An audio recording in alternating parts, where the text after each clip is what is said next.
Hello, everyone who is out there. It is 9 o'clock on Sunday, June 26th. You are watching Just Shelve It for my first episode of, what am I calling this? Shooting the Shelf, because, trying to keep this PG around here.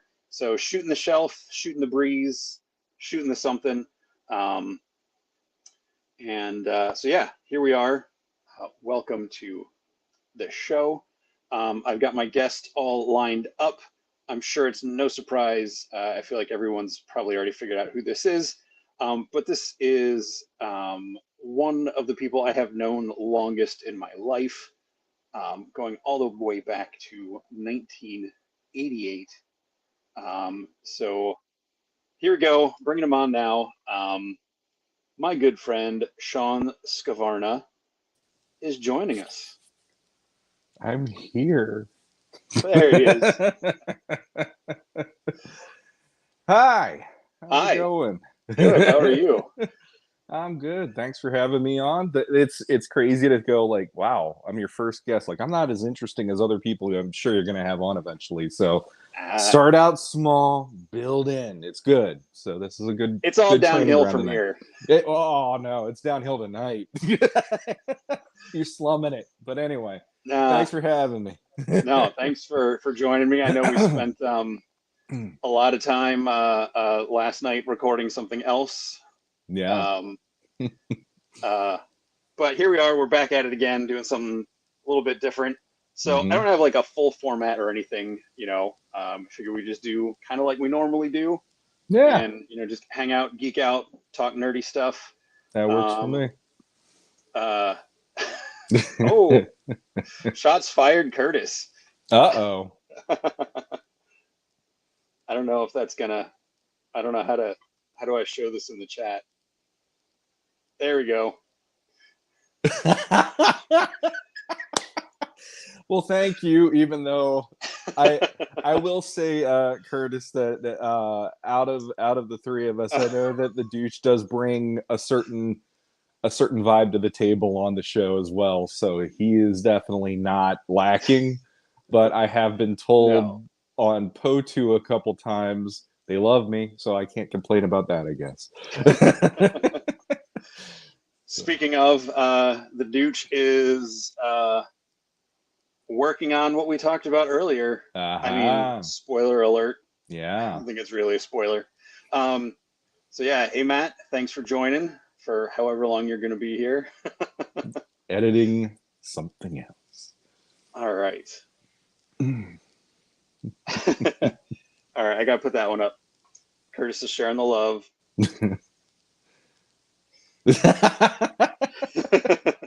We love you too, douche. The douche. Yes. Get back to work, douche. Oh, he can play for a little bit. It's all right. Yeah. I'll get him on at some point too. Yeah, definitely. Do one of these with him. But I know first one of these, I had to do with you, like I said in the intro, for anyone that missed it. I have known Shawn since January 1988 when I transferred schools when my mom and stepdad got married and moved out to a new school. Mm-hmm. And Shawn was there, and I know you have a different take on this introduction than I remember. I don't remember everything at this point because after being 43, I'm lucky that I remembered to wear pants today. But yeah, I do remember first day that I remember meeting you. You were in the back of the classroom drawing Chester Cheetah, and that was drawing quite a lot of attention. And everybody was moving back there, and I heard oohs and ahs and look at that and all that kind of stuff. And I remember being kind of jealous because up until that point, I was known as being more I would do my little drawings and stuff. And then all of a sudden, I have competition, and I had a little bit of that going on. And honestly, I don't remember. What was it that I guess made it that we clicked versus becoming combative about that kind of stuff? I guess it was army ants maybe or something. Mm-hmm.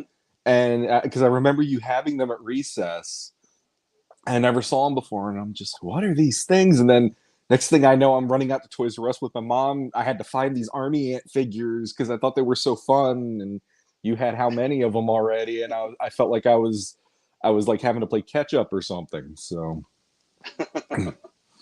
Trying to use this pencil's not working. Uh-oh. Nope, I clicked the wrong thing. There we go. Pants are option. Well, if you're shooting the other one, they have to be optional. Shooting the shelf, that's neither here nor there. Yeah, Army Ants. Yeah, I love those things. I have a handful of them now. Most of them are missing their accessories. Like I looked on eBay, I think during quarantine or somewhere over the last 2 years, and like the prices on those for what they are ridiculous. So like, really, I was able to find a couple for decent. A lot of people still have them like on card. Really? Wow.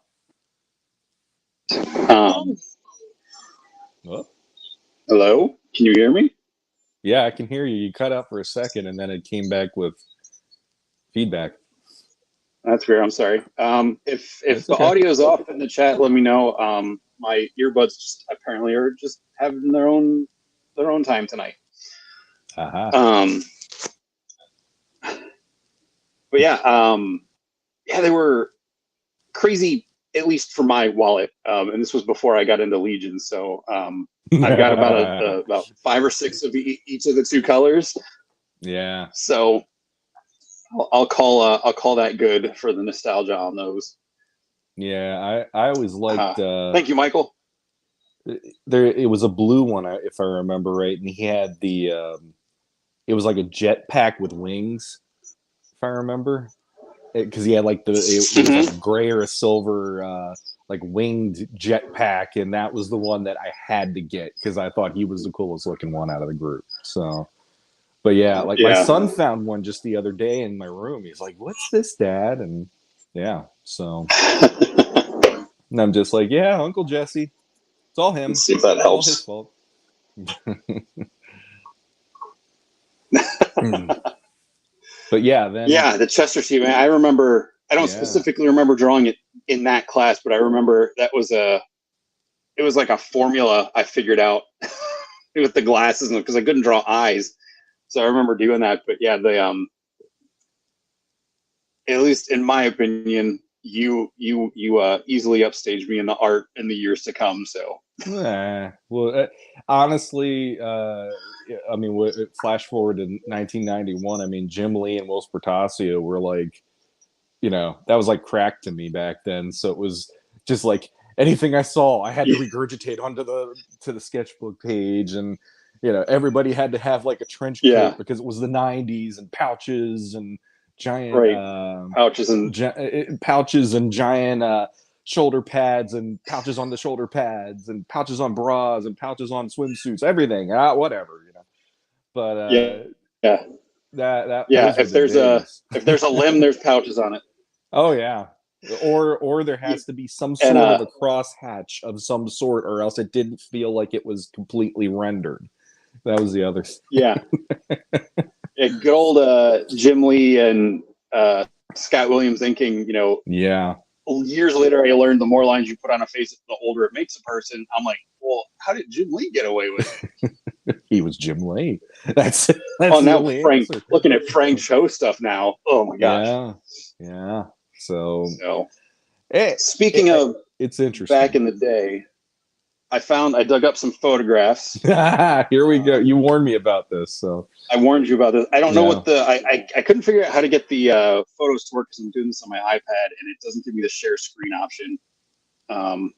So maybe I do need to hire an inferior host to help, as Matt's saying, but I don't know if this will show up. Oh, geez. Yeah, I had hair at one point. I looked like a Goomba from Mario Brothers. So yeah, that's Shawn with the blue water balloon, and that's me in the front with the green one. Yep. That probably would have been around, I don't know, 89, 90 maybe? Probably. So like 9, 10-ish? Yeah. So this was early on back in the day. Yeah. Yeah, Curtis, we totally lost Michael Turner way too soon. So many good artists have already punched the final clock.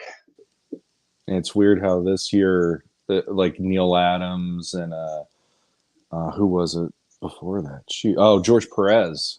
I mean, those are like titans, and we lose them within like a month of each other. And we're at that age where it really is crazy. Like your heroes are starting to bow out, and our generation and the people right before us are now, we're the adults in the room. This is pretty scary. So, I mean, says the man who has He-Man. I wouldn't go that far. Well, there's times with my kids where it's like I'm looking around going, there should be an adult to take care of this. Oh crap, it's me. I don't know what the heck has happened here. Yeah. What strange twist of fate was this? Yeah.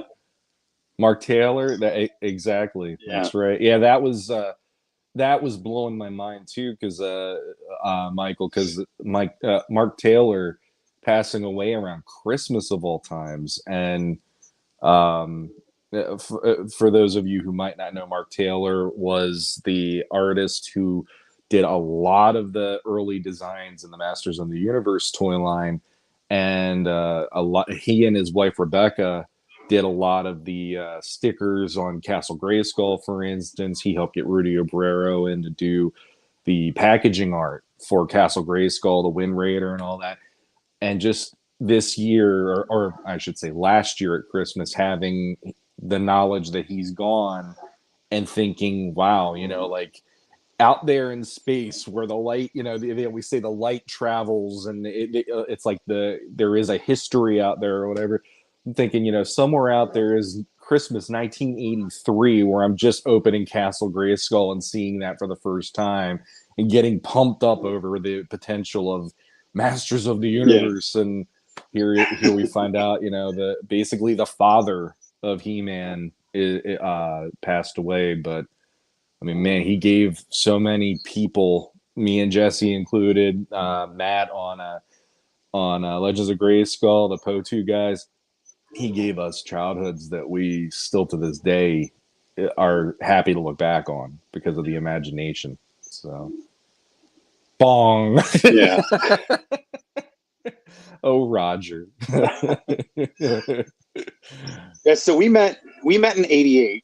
So you're talking about opening He-Man at '83 or Castle Grayskull. So we both got into our geekiness early on before we ever got together.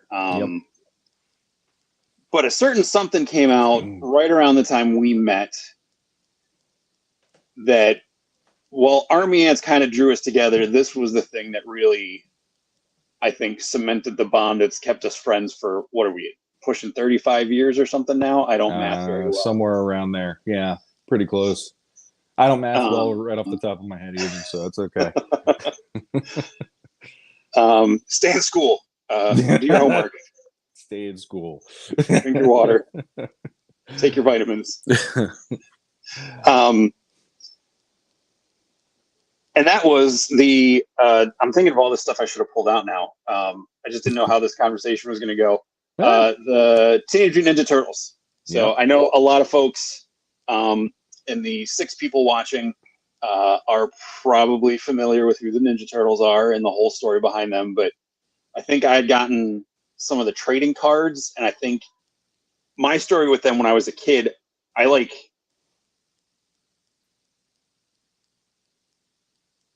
certain things in my family we weren't allowed to evil, like regular radio was off the table. So anything that had anything that was, overtly extra Christian outside of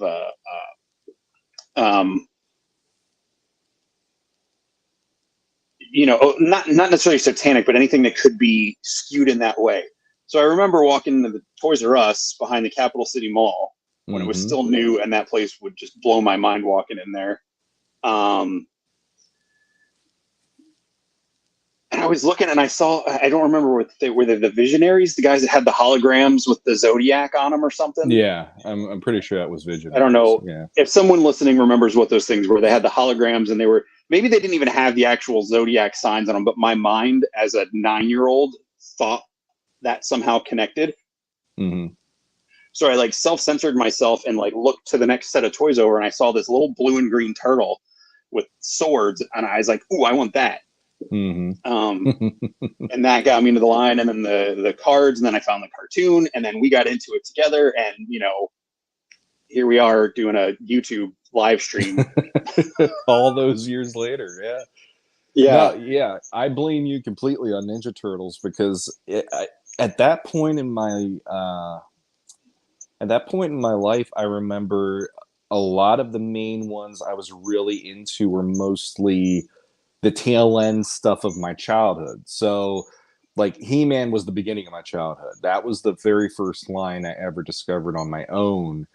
And like there was Superpowers, GI Joe, all that stuff, and then like Transformers, and some of that was near the end of it, where I was still trying to get into that. And then I was like, okay, toy wise, I kind of, like I hit my limit. That was my childhood. And then you come along, Yeah. and the next thing I know, you're showing me the bio cards from the back of the figures. Oh yeah. And when I remember to this day, and I remember you and our friend Andrew, you both looked at me like I was crazy. But when I first heard about them, I didn't realize their names were based on the Renaissance painters. I thought they were Leonard, Michael, Donald, and Ralph. So I was like, why would you name heroes this? I thought it was the dumbest idea in the world. And then I'm like, Leonardo. I get, and there was something just charming enough about this concept once I got over the initial idiocy that I had of that when I was a kid, of just looking at them quickly. And then I'm like, this is kind of fun. This is like, it made me feel like I had a second childhood in my childhood because of the zaniness of the line. Yeah. Yeah. And I mean, it probably didn't help that as we eventually settled into the characters that would become our favorites, and I, was still young enough that I wanted to be that character. When I'd sign stuff, I would sign stuff to you, Ralph. So that probably didn't help your confusion any. Well, I knew it was Raph because of certain things, but then when you did that, I used to think you didn't get the memo yet, and then eventually you realized it, and then I remember thinking I didn't want to make you feel bad about it, so I never said anything. But then after a certain point, you're like, "Why didn't you tell me?" I'm like, "I didn't want you to feel bad about it. I knew what you meant." See, you can totally make fun of me for this. I just tried to zoom in on a physical photograph. I have smart technology in my hand. I was like, why does that look like that? And I just tried to do that on this photograph. So I'm gonna try to hold this one up. Trevor Williams, I don't know if you're gonna watch this, but One Stick Shooter, eat your heart out. I was doing toy photography Nice. 31 years ago. Yep. It's horrible toy photography. He was probably doing it too. This was when I went to Florida for the summer with my grandparents where they lived, and I had to take my Ninja Turtles with me. I don't know if that was all the ones I had, but I had them there, and then my guy had to get his own solo shot. Well, yeah, of course. With the sewer lid. Yeah. Yeah. The sewer cover. All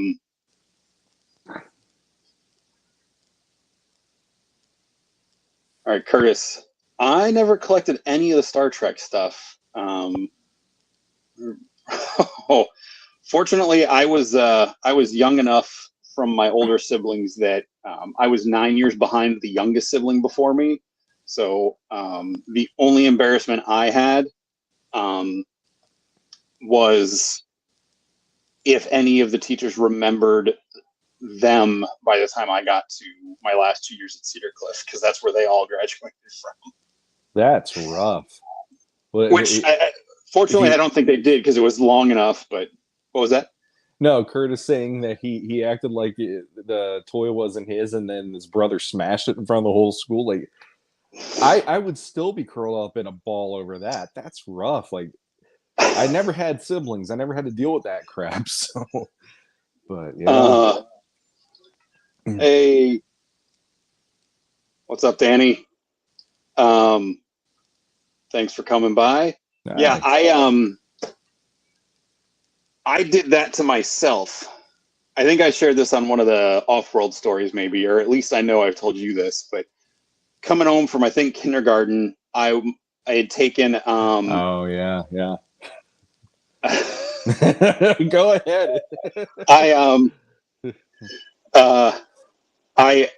My sister, like, I would walk to school. I was close enough, and my sister would meet me the last block or two just to help me cross the street, because it wasn't like a busy street, but it was busy enough that, my parents wanted another sibling to cross the street with me. So, oh, Curtis, that's rough. Hang in there, buddy. I'm glad you're back with it. So I had, what was it, Night Stalker? Yeah. The Masters villain horse, because I just love the colors on that more than Stridor. I just love the purple and the gold and the black and everything.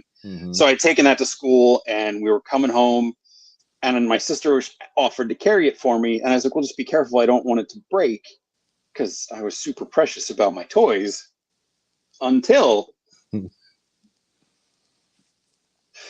she's like, oh no, it's not that far of a fall. It probably wouldn't break. And I was like, oh, and I took it from her. I didn't like chuck it, but I picked it up, and I just, over my little 5-year-old head, and just dropped it to the ground, and like legs and everything went walking. And I was like, see? And then it dawned on me what I did. And like, part of me wanted to get upset at her for letting me do it, but I knew even at 5, I was like, no, you did that, you moron. I'll tell you what, I didn't have too many moments like that as a kid that I can remember. I know there were certain toys, like I had the Matchbox Voltron, the big one that it ended up being like lead paint, and people were like, get the hell, get this out of your kid's hands or whatever.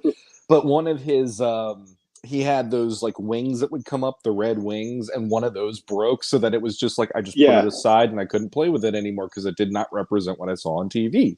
Or if a He-Man harness broke, or actually, I think the worst that ever happened, now that I'm remembering it, I know I shared it on one of the podcasts.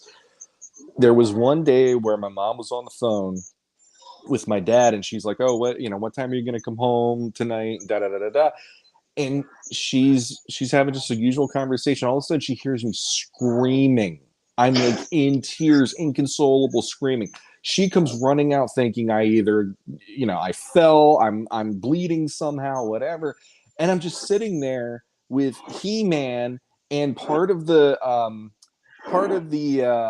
I guess it probably was the attack track or something, because you had to put him in there with his legs a certain way. And I'm standing, I literally have the toy in one hand and his legs in the other hand, and I'm screaming because my favorite toy just broke, and I had no idea he could break. So my mom's on the phone with my dad, and she's like, can you just stop by Toys R Us on the way home tonight? Yeah, and the next thing I know, he comes walking through the door. There's a new He-Man, and the day is mine. The day is mine, and all that. But yeah, that was the closest I think I ever got to something like that. I would have never done what you did. I don't know why you did it.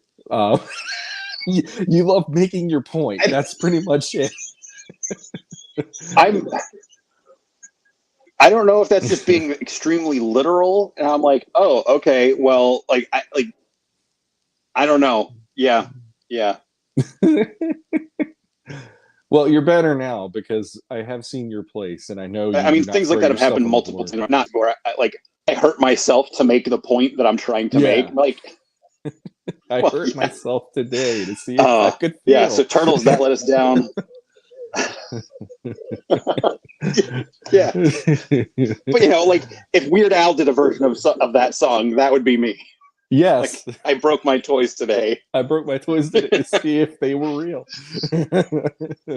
Yeah. uh, Uh, so yeah, so turtles. So I grabbed these two little guys. One of them you got me. Was it last year sometime or the year before? Since Leo and Raph are yeah, indicative of you and me and our friendship, yep, yep. I have the Super 7, and I love the alternate heads on these. In my mind, when Mm-hmm. I was drawing these during downtime at school in like 5th and 6th grade,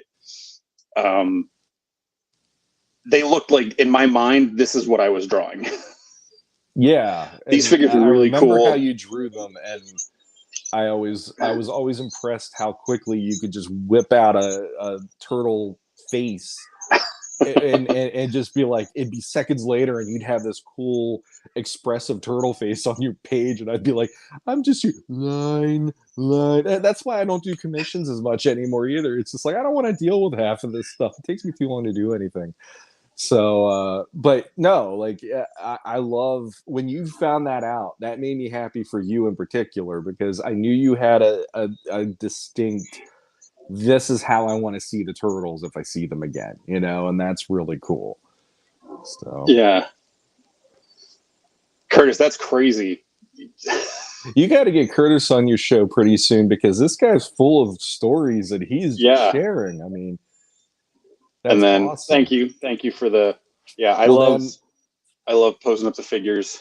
You've I'll got something over there, yeah, right? oh, I got a few things, but I'll start with this guy. Yeah, this is the hardest part. So this Oh, guy is bringing one out of the the big pride. guns. Yeah, bringing out the big guns first. This is the one of the pride and joys of my collection. And the funny thing is, we should talk about the casting when it came to us as kids, because initially this was your boy. Initially, Mm-hmm. Leo was your guy. And then I came along and totally upset the apple cart. But anyway, real quick, this is one of my favorite iterations ever, because this movie blew my mind as a kid. It still holds up today for me. And when I saw NECA do this, and I saw it, literally feels like the turtle came right off of the screen to be on the shelf. I Yeah. mean, this is one of the absolute gems of my collection, and I'm so happy. I'm so happy I got into the toy community fast enough that I knew these were going to be out there, rather than having to go completely crazy later on and deal with Yeah. that. So, but Dang, yeah, I don't know what the S symbol is. the S symbol. Sorry, just responding to the comment. Yeah, I don't know Oh, what the Turtles in High School is drawn. Turtles in High School, Eddie from Iron Maiden, and that S symbol. Yeah, you'll have to send me a picture of that one. I don't know what that is. is it that S, the jagged looking S that's like a rectangle kind of shape? Oh, maybe. I've seen that a few times. Yeah, I remember that S, if that's the Okay, one he's talking about. make another S that spells S. Sorry, that is the wrong lyrics to Safety Dance.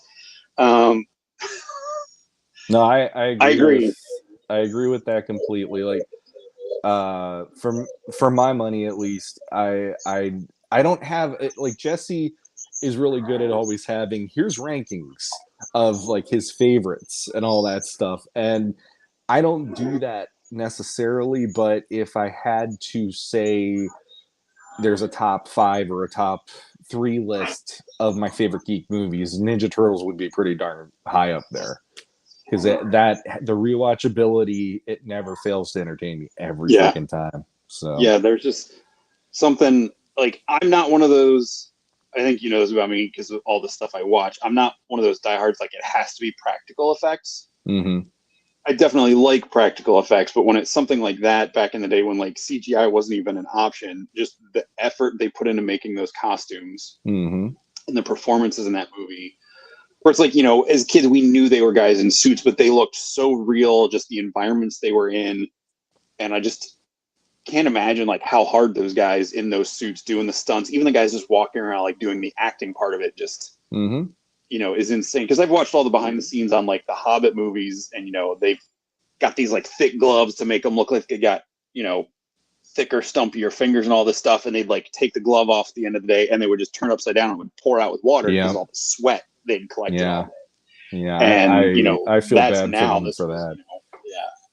Because I mean, that would be a living hell for me actually, to be like in that for like 8 hours trying to film a movie or whatever. But I'm glad that the people they got to do it did it, because my childhood was amazing for that reason. And you know, like like I remember when I was a kid, that was one of the selling points for me to get my mom to take me. And then you ended up going too. We like set it up that we both could go to go see it together and stuff. And one of the huge selling points for my mom was Jim Henson's Creature Shop is doing all of the Turtles and Splinter. And then that was like, my mom was like, green light, let's do it, because she was all about Jim Henson. She was all about, you know, the Muppets and everything like that, because she always was a big fan of his. So it was like, you know, the crazy thing you introduced me to mixed with something that we both agreed on from my childhood of Jim Henson, and you know, boom, it's just this perfect storm of awesome that still holds up, like I said. Plus, I'm sorry, Judith Hogue, best April. Simple as that. Hands down. So absolutely. That's not meaning anyone else is bad. She's just the best. She was one of the first women I remember seeing when I was like 10 or 11, or, you know, like getting into that age where I was like, every time I see her, she makes me feel funny and I like how it feels. You know, it's that whole, you know, the crush stage of my life was, she was a huge part of that. And to this day, that woman has barely aged. And every time I see her, I'm always like, oh man, she looks like she just walked off the set of the movie. That's just nuts. Yeah. So. Yeah, Danny, that was really cool how she did the thing with NECA to bring her figure to life, and how she was really into making sure that everybody was able to get one and it wasn't going to be like a bot sellout thing. Yeah, that was a really cool thing that she and NECA were able to do. And Matt, yeah, parents never understand. My parents let me do this stuff, but like they didn't get it. They weren't into it. My dad, even now, telling him about like customizing Mythic Legions, he just kind of like sits and nods and gives me this kind of like, okay, look. You know? Yeah, I grew up with a mom who she loves to remind me of this all the time. When my dad and her went on one of their first dates, they saw Star Wars. And she's like, you know, this has been in your DNA ever since I met your father, because we went and saw that. Your dad had no idea what we watched, but I thought it was great. And after that, she was all about Star Wars. She grew up watching the George Reeves Superman TV show. She read Superman comics, Fantastic Four, Spider-Man. So I had it in my DNA from her since 1951 when she was born, and she first saw the like Walt Disney Guy Williams Zorro TV show, and that was like that was one of the biggest things for her, like Ninja Turtles or He-Man for me as a kid. So like, I remember when it's all her. I bumped into you, I think you and your mom, as you were leaving, seeing the first Antonio Banderas Zorro, as my mom and I were going to see it. Yep. And like that was one where I don't know if you want to go on this rabbit hole yet or not, but that was one where it was similar to how I am, where I'm precious about certain characters that matter to me, and I didn't know how she was going to react. I think that was either she and I went to see it twice, or I might have had my high school girlfriend with us, because I know through that whole movie, every time they showed Catherine Zeta-Jones, she kept on punching me, because I kept making comments about Catherine Zeta-Jones looks amazing in this movie and all that stuff. Another crush. There you go. Yeah, like my mom, like Superman was important, Zorro, all of these characters were precious to her, and I was shocked at the end of the day when we left that theater, and she's like, that was so much fun, you know. And it's like, that was great, because I enjoyed it more than I ever expected to, so it was nice that she had that as well. Very cool. And I agree with the Dooch there, because yes, the old Walt Disney Zorro it's actually a phenomenal show. If you get a chance, I know there's some of it on Disney Plus. It's worth a look. it's really, really worth a look. So Yeah, yeah, those were fun. Like, there's just something about some of the little tiny adventure serial type movies that were just fun. yeah, I love those. I'm And on not top of gonna that, post that next message from Matt. on top of that, I don't I know if was you can see that. impressed. I didn't see it. No. I was impressed that the story progressed on that show. And that was something that for that time, back in the early 50s, you wouldn't have expected them to want to tell a story that eventually like built towards an ending and all that, and they did. So yeah, it had Yeah. continuity. Yeah, see, there you go. And that's again Yep. continuity. I'm a huge fan of that because it makes you feel like you've been on the journey with the characters and with the hero and everything.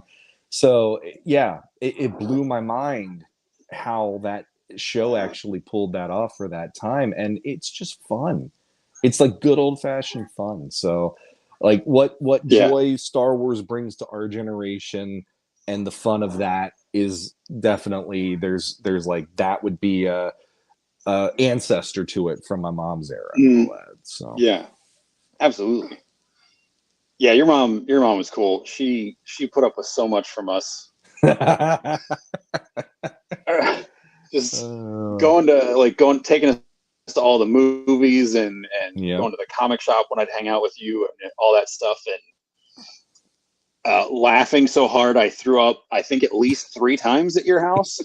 Not all in one go, but I know it was at least once or twice. I don't know if there was three, but yeah, it was never a boring moment. yeah. I think the second time, like, I knew it was coming and I like caught it as I stood up. So it was like, sorry If I for anyone remember that it, can't handle that. that's probably the one where my mom was just like, "Quit doing that to him," and she was like, giving me crap about it, trying to like help you because you were the guest, and I was the one laughing because you're Oh, the one.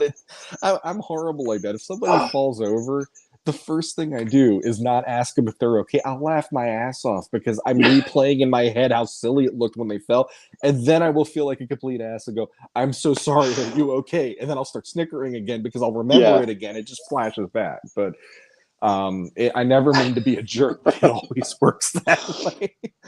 Oh man, no, like summer of 1991, I remember my mom taking both of us down to York to the Delco Plaza, and we went to Comics Connection Mm-hmm. down there because we didn't have a local comic shop locally yet. We had that, like, that was the closest one, and it was about a half hour to 40 minutes away, and we waited outside until they even opened the doors that day to get our copies of X-Men #1. Thank you, Jim Lee and Chris Claremont.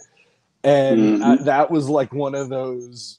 Every time we watch Fanboys, it makes me think of when they're waiting in line for episode 1. Like, that was us Yeah. in '91 before it was Yeah. cool to be a geek, to be standing out there waiting for that Yep. store to open just to grab that cover A with Storm, Beast, Professor X, Jean Grey, and Archangel on it, and actually have it in our sweaty little hands, Yep. and just have things to geek out about on the way home. So that was huge. And she Yeah. she Yeah. foot the bill. She was the one that That drove was us a huge down for moment. that The one. Ninja And Turtles was a huge moment. yep, Mm-hmm. I think I got my first these are the X-Men moments. action figure um, that day too. I had Maybe was either because Cyclops or Wolverine. I Because there was like a remember toy shop that we went to like before we went into the comic shop because they weren't open yet or something. there was the West Manchester Mall was near there, and they had a toy store. And I know, like, a week before I went in there and they had the X-Men toys. And so that was blowing my mind that they actually made X-Men toys for the first time. And even though all Colossus did was this, I was the happiest Yeah. camper because at least I had a Colossus figure for the first time. So, because I had the Wolverine from Secret Wars, so I was like, all right, I have a Wolverine figure, Yeah. but Colossus. Now you're talking. Yeah. Yeah. Speaking of Claus, this is maybe a year later. This is probably, I want to say this is my 12th or 13th birthday. Oh yeah, there it is. That was probably like shortly after we came in from the pool too. But yeah, Oh, absolutely. those 'Cause were some of my absolute favorites, X-Men right there. Even that's why I love that shirt yeah, so much as a kid. I was so jealous of that shirt. Well, I have do you no remember the other one I got that year? no. See, my mom wouldn't let me wear it very often. I got the one that was also the centerfold of the X-Men at the pool. So it had the Oh giant yeah. Psylocke and her bikini on it. And my mom was like, "You're not wearing that out in public." Or if I did, I had to wear a flannel over top because it had the X Yeah. logo here. Then on the back, Yeah. it's all of them. And she's just like, "You're never wearing that out ever," and all that stuff. So my mom had her limits of where cool was. Yeah. Arthur Adams. Wait. Oh, what the Arthur Adams? The Oh, shirt in the the shirt picture? was Jim Lee. Yeah, Yeah, that's that was a Jim Jim Lee. Lee one. It was I think it was one of the teasers they did to like announce the teams or the new books. It was, or like some of that stuff. I keep wondering if it was like warm up stuff he did, or just, hey, I'm Yeah. drawing something today, and it just ended up being these 5 characters or something. Yeah. But no, that one, the fact that Colossus was on it, and then I do like Rogue, not as much as you, obviously, but I do like her as a character quite a lot. And then Gambit was another one that I enjoyed, and Psylocke was really cool. So it's like, all right. And then Wolverine was there, Yeah. and I was like, all right, Wolverine. Yeah. He was never huge on my list, but I give him props. um yeah, I remember I think it was that same summer that I got, because 91, was that when the Rocketeer came out? Because you went to Yes. California that summer, right? Yep, I went At out to some point. California, and he actually was at Disneyland. And I wish I had that photo. My mom had photos of me with the Rocketeer at Disneyland. Oh wow, that's cool. So And you did yeah, because I remember you brought back like it was like postcards or something from like the Spruce Goose and mm-hmm.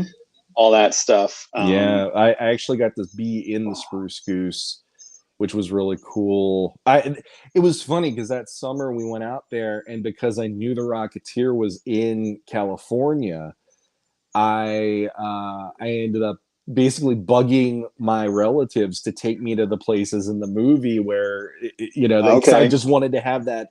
Yeah, take me to go see the Spruce Goose. Can we go to the Griffith Observatory? Or what? I couldn't get to the Griffith Yeah, Observatory, which is really hard to say, but Spruce Goose I did get to. So the did you see the Bulldog Cafe? no, I didn't. Okay, I would have someone went else, nuts if I I think saw someone that. else told me they went there at some point then. That So would have been Danny's cool. asking our favorite X artist not named Jim Lee. Huh. Let me think here. Uh, do you have one? I'll go. It's a more modern series that I absolutely loved his art because I feel like he gave a lot of the characters different like facial features, and it was the X-Women team from a couple of years ago. Oh shoot, I just went blank on the name. Is it Coipel? Olivier Coipel. Did he do that X series with Brian He Wood? he did the first 2 issues, if I remember right, Okay, and then or he did like another couple here and there, it but was he like didn't. Rogue Jubilee, Yeah, Rachel. Yeah, I loved his art on that because they all look like different people. Like I loved when we had this conversation back then, and I would want to fight you over like you're like Jim Lee. They all look the same. I mean, not you didn't say it quite like that, but I was like, no, you can tell they're different. well, that was the thing. Like back then, there was like this. Jim Lee would work with Will Spertasio plus Scott Williams, and there was this feeling with them working in tandem where certain panels definitely had more of a this doesn't look like Jim Lee. It was probably Will Spertasio or whatever. So that's what made me lean towards Will's for the longest time until he took a sabbatical from comics, and then it's like then I got exposed to all these other artists that I to this day enjoy. I think I'd probably have to go old school though. I'd say the ones that were on the books when I first got into them, other than Jim Lee, I'd probably say Arthur Adams would be one of them because his Mojo World with the X Babies, Love that. those those annuals were some of the most fun to read for me as a kid because I couldn't get over this book was so adult feeling compared to if you were reading Superman or Spider-Man. But then here's X babies pissing off Mojo constantly. I loved it. And then another one that I still look back on and I'm like, I really like what he did probably would be Mark Silvestri.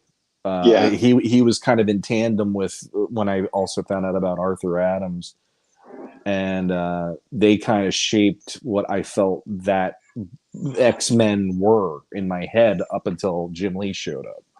Yeah. Yeah. Yeah, they were all, I mean, there were so many great artists and writers across that series, and some that didn't register with me as much. Like, I'm still reading it now. I love the art in it. The story's not doing anything for me, but not totally given up on all things X-Men yet. And yes, there's been some chatter in the chat about the X-Men cartoons, the X-Men Adventures. X-Men Adventures. Oh, was that just the 90s cartoon? That the X-Men Adventures. That's what they called was the comic right? book. Yeah, the comic book for the show back in the 90s. Yeah. And then Wolverine and the X-Men. I saw some of Wolverine and the X-Men. I liked that evolution. Saw some of that. I just never got to pay enough attention to those. Sylvester's Run on the Outback. Yep.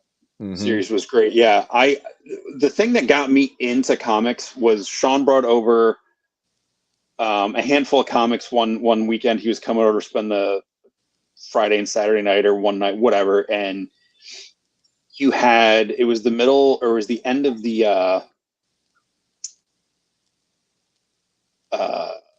what was the Mirror Island saga was wrapping up. It was X Factor 69, and you were just like, look at this art, and it was Will Spertasio. It was the original 5. You had to explain some of this to me because I wasn't into comics yet.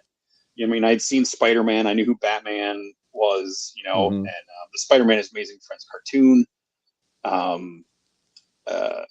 There was the X-Men episode, Super Friends, all that stuff. And my brother had some comics that I wasn't really allowed to look at, but he had some Secret Wars, and I remember Rogue in there because I was drawn to her because she was green, and but she looked like an angry old woman to my 8-9-year-old eyes in that book series at the time, and then I saw that panel of her in that X Factor 69 where Forge, I think, shot her with some sort of pulse, and it knocked the Shadow King effect out of her, and she crashes, and her and Forge and Wolverine are sitting there. She's flipping her hair over. I'm like, is this the same person from Secret Wars? And you were like, yeah. I'm like, I'm in. Yeah.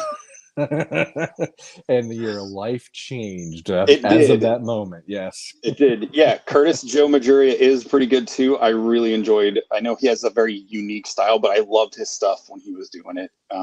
Agreed. Chris Bachalo, Bachelor, however you say that. Favorite live action X movie? I'm still waiting for them to make one.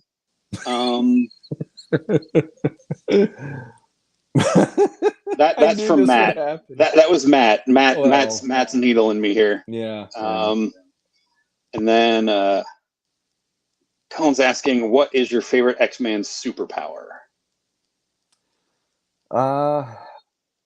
I would, for me personally, there's 2 of them I really like, and I don't know if I could pick a favorite between the 2. I always thought Colossus was awesome. I absolutely love just that because as a kid loving Superman, and then actually there's a character that turns into Steel, and he's the big guy and all that stuff. That was an amazing idea, and I still to this day think it's brilliant. But then the one that I like that it would be amazingly useful and no matter what is Wolverine's healing factor. You would never get sick. If you got hurt, you could at least get healed somehow. You don't have to worry about Medicare. You don't have to worry about universal health care. None of that. You got it. It's all inside you. You're good. Yeah. So yeah, that would be that's the only 2, and I can never pick between the 2 of them, to be honest. Danny's going with Artie Leach. Matt's going with Ice. I don't know if you're talking about Emma Frost or Iceman. Is it the bling ice or the cold ice? Okay. I think it's the cold ice. I would not be surprised. Curtis is going with healing factor. Yeah. Most powerful. Yeah, there's been some awesome stories where they've shown that they've done some crazy stuff where Iceman becomes, I think, Omega level in the future, if I remember correctly. So yeah, he's definitely an underused character, I think. Personally, my favorite, I mean,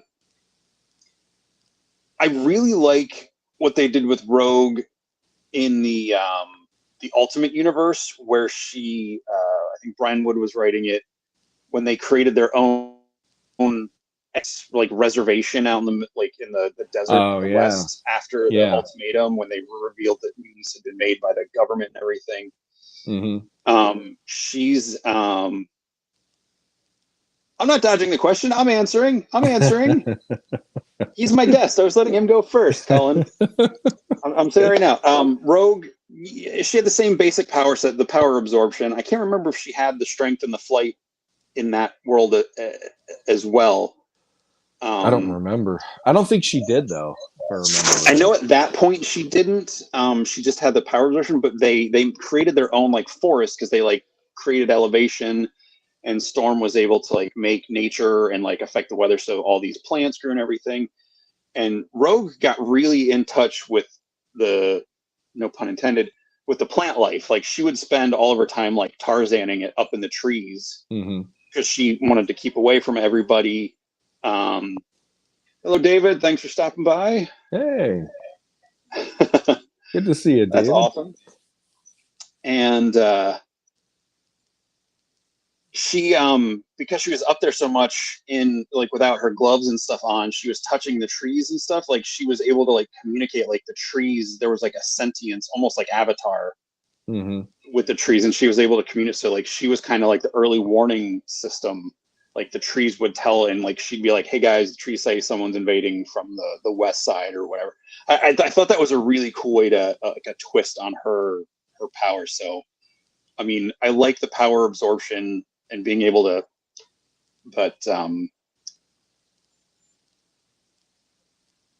yes, Danny, in 616, she did get the flight strength and the invulnerability from Carol Danvers. This was the Ultimate Universe, which I don't remember if she took Carol's powers in that reality.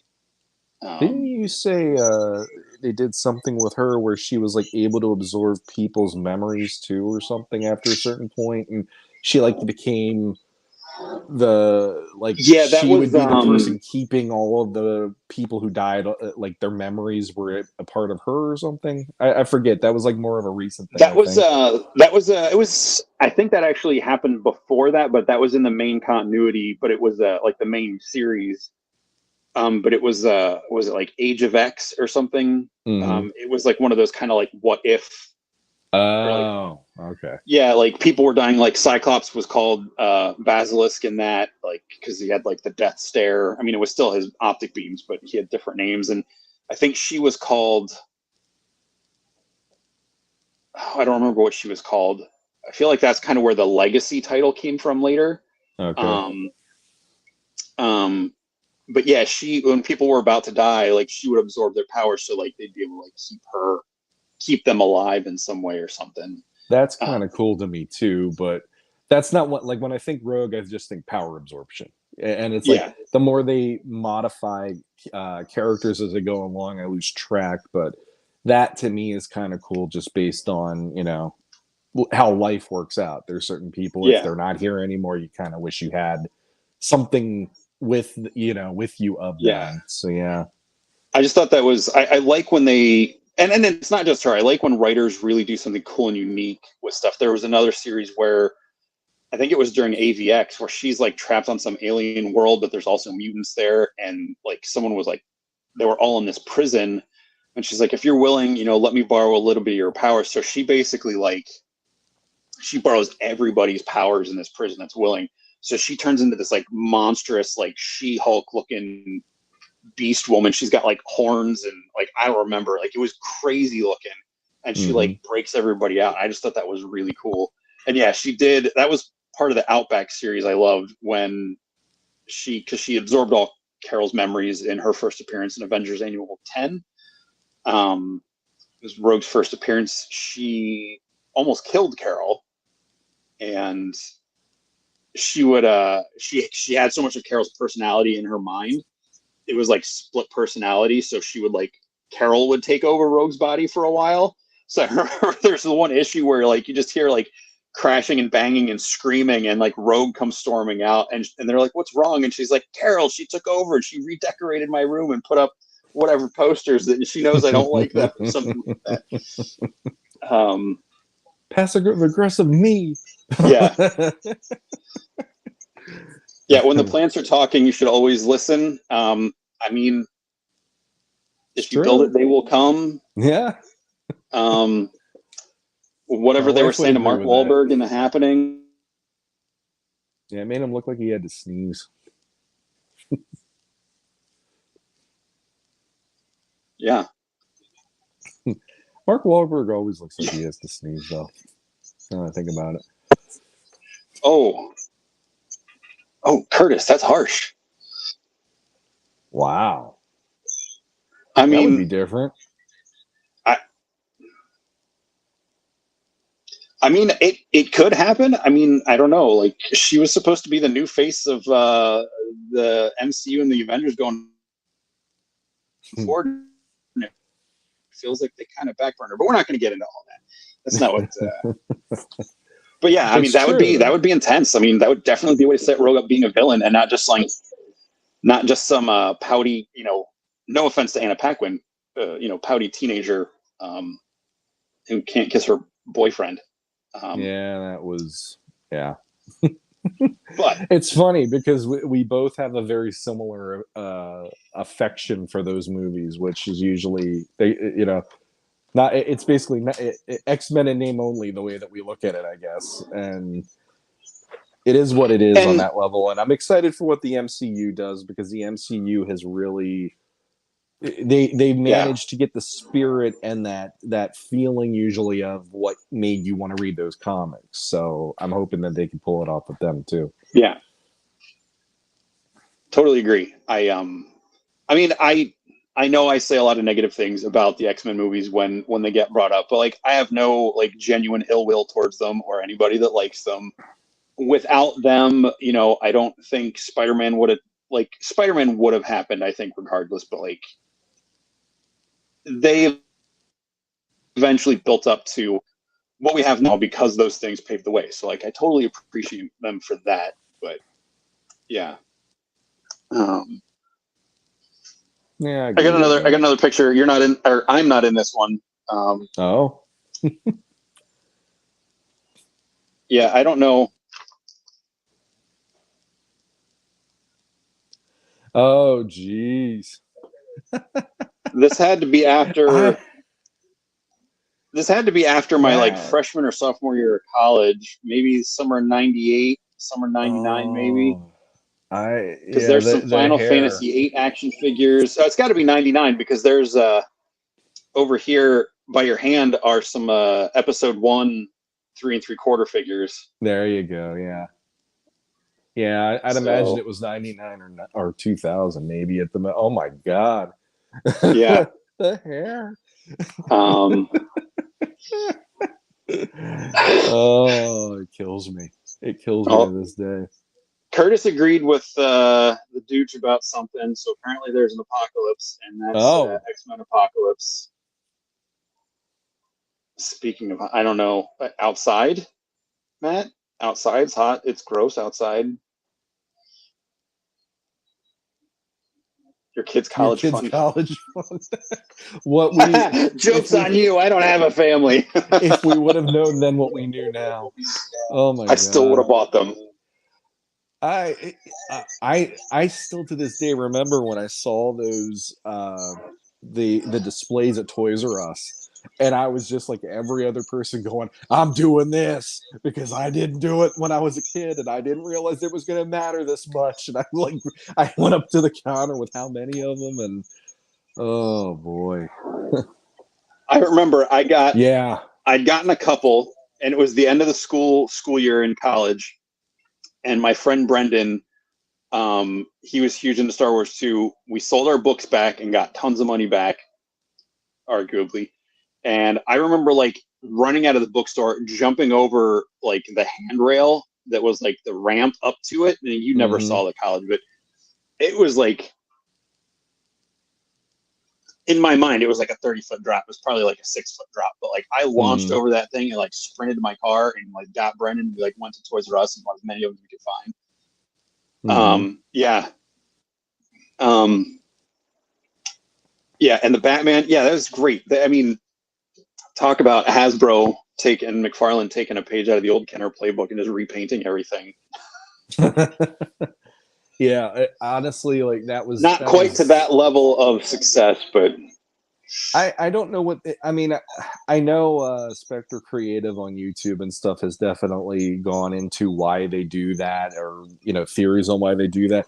But for me as a kid, it's like if you gave me just an all black suit Batman, I'm calling it a day. I'm not going to go into all these variants. And the only other one I think I remember getting, I know there were two, so I'm probably lying here. The one I liked was the Silverhawks one, where basically you pushed his legs together and his cape went up, but he was all in black there. It was like glider kind of deal. And then there was another one that he was camouflage, so it was like gray and black. And that worked for me too. But other than that, I was like, no, I don't give me the gold version. What's this blue one about? I don't know. So. But yeah. Yeah. I think I had a version of the black one. It wasn't the one with the wing pop. And then my mom, I mean, because, the parents, they know you like Batman, and there was a plethora of Batman figures. So I think I had one that had it was like yellow and black. And I think I had like a white Arctic one because, he had to have an Arctic suit to fight the penguins. Of course. Makes sense. Yeah. I was one of those people. If it wasn't in the movie, I'm not doing this. Yeah. Yeah, I'll give you that, Curtis. I'll give you the color combos definitely. That'd be cool to see all the different colors lined up. Like that would be really cool. Yeah, but for me, just as a kid, I was like, if I get the black costume, that's what's in the movie. I'm happy. Yeah. Man, so many good toys. I miss Hills. I miss Toys R Us. That's where I got so many of those. I miss Toys R Us too. Hills was great. Let's see what else. Hills was where I got a lot of the Ninja Turtle ones. They always seem to have Hills them before is where everybody the toys else. Are. That's true. I forgot about that. I used to know the Kitty City theme song, but I didn't remember Hills. It's hard. Matt, I had the Penguins too. I had that set. I also had the Catwoman that did like the whip action, but she would always like throw the whip. Like it would always fly out of her hand. I didn't get the Penguin because I thought it was dumb because it just looked like the old TV Batman Penguin. It basically was the Superpowers figure, just repainted. Right. Yeah. And they did that almost with Joker too. Like I think they changed his head. It was a little. There was a little bit like he was a little fleshier, not like Jack Nicholson, but he had a little more to him than just the Superpowers figure. But yeah, I never bought any of the villains because I already had the Superpowers figures. So I'm like, I just need the Black Batman, and I'm a happy camper. So they didn't think that one through, at least for where I was. Best clear, yeah, there you go. Best clearance, and that KB was great. Yeah, we had we had the Capital City Mall. I'm pretty sure they had theirs. They didn't have KB. They had K&K toys, and I guess at some point maybe it became a KB. But it was something else for the longest time. It was essentially the same as KB, but it had a different name. I remember being KB, but maybe I'm lying. That and Electronics Maybe Boutique. It switched. Maybe it switched by the time you moved up here. It might have, because I moved up here in 87 and like 88, kind of, like, because we moved up around Christmas time that year. But okay. But no, like I still remember, like we went on like in elementary school, we went on a field trip to the mall one day. I don't remember what it was like. We had to go to the they were going to take us to like see what it was to be at like the eyeglass store or something and show us how they did something there. And I still At remember to this Sears. day, they're walking us down the mall, and we like right on the right of us was KB Toys, and all I kept doing was staring longingly at it while we walk. I'm like, every time I come here, I look in there, and you're telling me, it's like you're telling me I can't. What is wrong with you people? Yeah. This is horrible. It's prison. Because every time I I go to think, anywhere with a toy store, I need to at least take a look. yeah. Yeah. Oh man, good times. Yeah. Well, do you want to talk about where we are with stuff? We went through our childhood a bit. Do you want to talk about the new stuff that we never grew up? What new We stuff? just changed our our interests to like more expensive figures, basically. Yeah. Boy. Yeah, let's do it. So probably where most of the people watching this, at least live, are coming from, is our love of Mythic Legions. Yeah. Yeah, late bloomers, but we're here. Absolutely, yeah. Yeah, I just what is it? I mean, I know we've had this conversation, but like, what is it that really just gets you about these figures? I am going to be honest and say when I first saw them, I got the appeal, but I wasn't as hooked as I eventually became. And I think what gets me about them is it really feels like how I felt looking at the Masters of the Universe figures as a kid. And I look at these figures and I can see in my own head the story of that figure and what I want to tell with it, or what the story could be, even if I don't know what the bio is. You're Yeah. looking at these figures and you're getting a sense of their world. You're getting a sense of who they are, and it's the ability again to tell stories and be creative in your own right. You don't have to take what the Horseman has as the mythology. Like I know, for instance, you definitely are. You appreciate the mythology. You enjoy the bios. You enjoy the world they're creating. But then there's also the part of you where it's like, I have an idea of the story that I can use these as my avatars of these are the characters that I've always had in my head, and create your own figures for your own story, which is how cool is that? We have this Mhm. line where it can be adaptable in any way, shape, or form. You could enjoy just the skeleton figures, just the demon figures, or whatever, and it can be its own thing however you want it to be. It's adaptable more than any other toy line I can possibly imagine. You can only look at Eh, Optimus Prime so many times and not call him Optimus Prime. He's Optimus Right, Prime no matter what you right. do, you know? And even though I know it's canon, like don't come in here calling him Orion Pax. I won't do that. I always forget about that name, I honestly. mean, not you, but um, Danny, I like that. I like that comment. I We like all that. Everybody's own collection is their own multiversal variation of mythos. I I dig it. I completely agree with that because there's people like That's me. canon. Yeah, like there's people like me where I'm never going to be a completist. The line has made it difficult Yeah. enough. I know the Horsemen do the All Stars, and I love that they do those because it does give the people like us the chance, because we've only been in a little over a year now, Yep. of really embracing the line and really getting excited about it and stuff. So the All Star Waves are an amazing way for us to get stuff that we would normally have to pay an arm and a leg for. But for me, it's like I want certain specific figures. I want certain looks. I want certain this and that. I don't need to buy every single one. Now Mm. I can understand the appeal of a lot of them that I might not have as many of, like the goblins. Like you turned me onto the goblins after a certain point because I was like, oh, now these are cool. Because I wanted, I did it again. yeah, that and the you were also talking about the dwarves.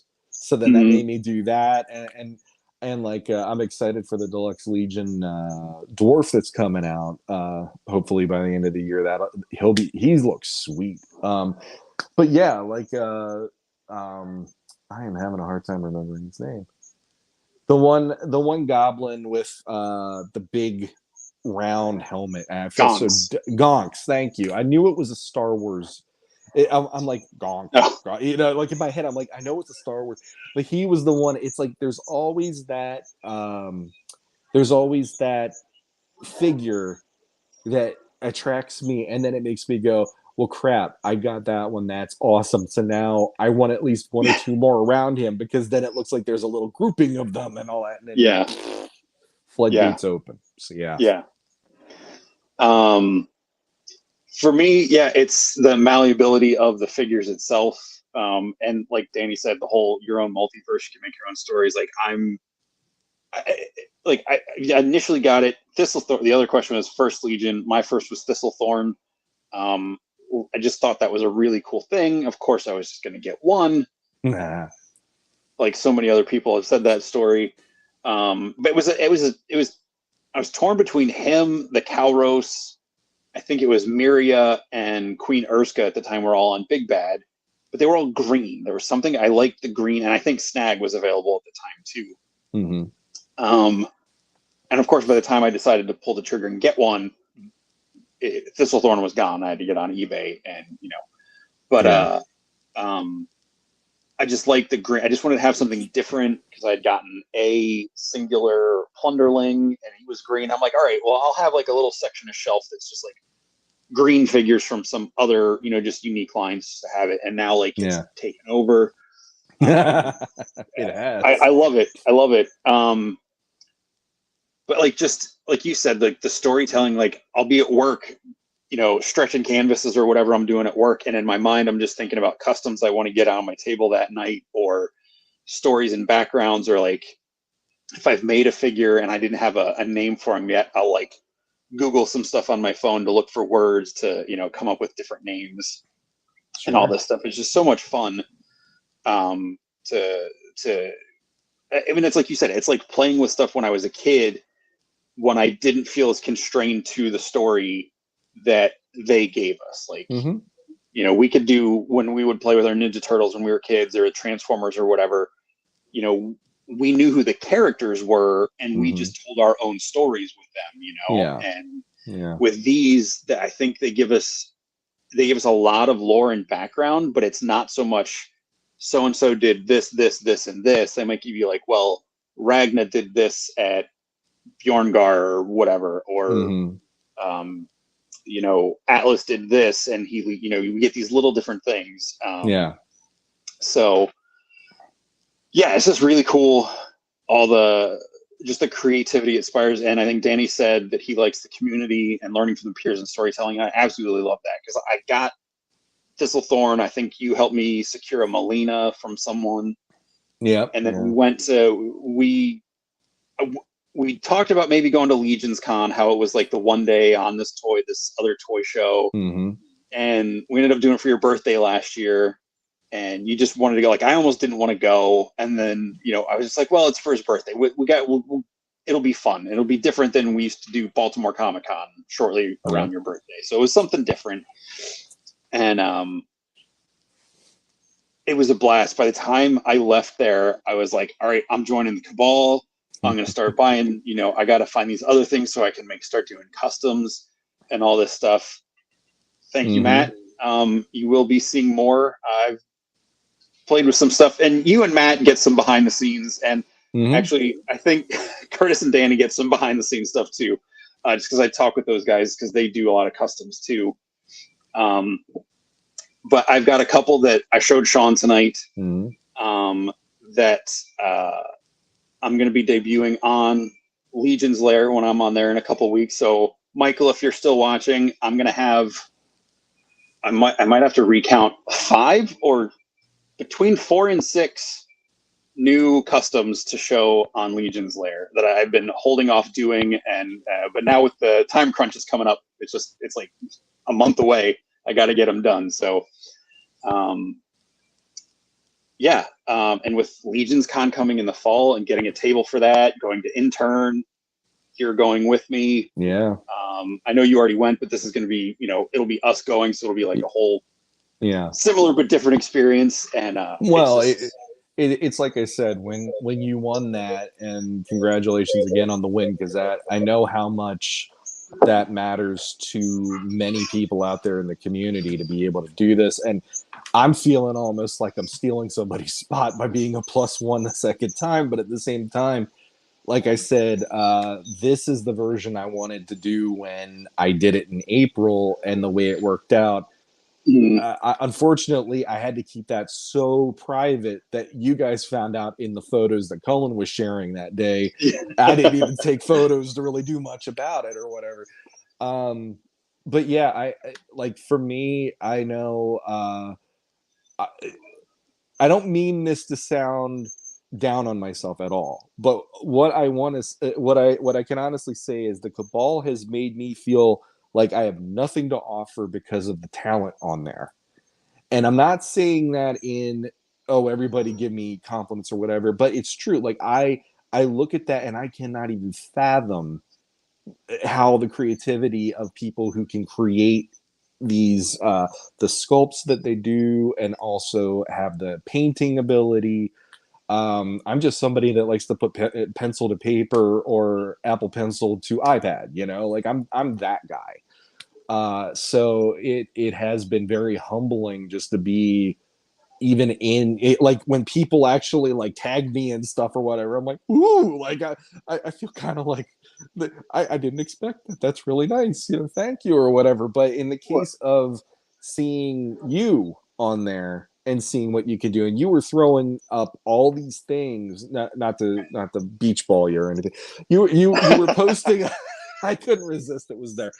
You were posting a lot of different customs from like the get-go, and you really embraced the vibe of the community, the feeling of the community. And it's made me really happy that you have found this as your niche, because you've always been that guy growing up with you. I mean, that's part of the whole backstory of us. Is when I was a kid and I saw some of the stuff you'd come up with when I'd go to your house, and you'd like down in your basement, you'd have all these like Lego sets all set up, or you'd have like you'd almost like create your own little dioramas sometimes. So then when I brought my stuff over, we'd have an area to play and we could do this or that or whatever.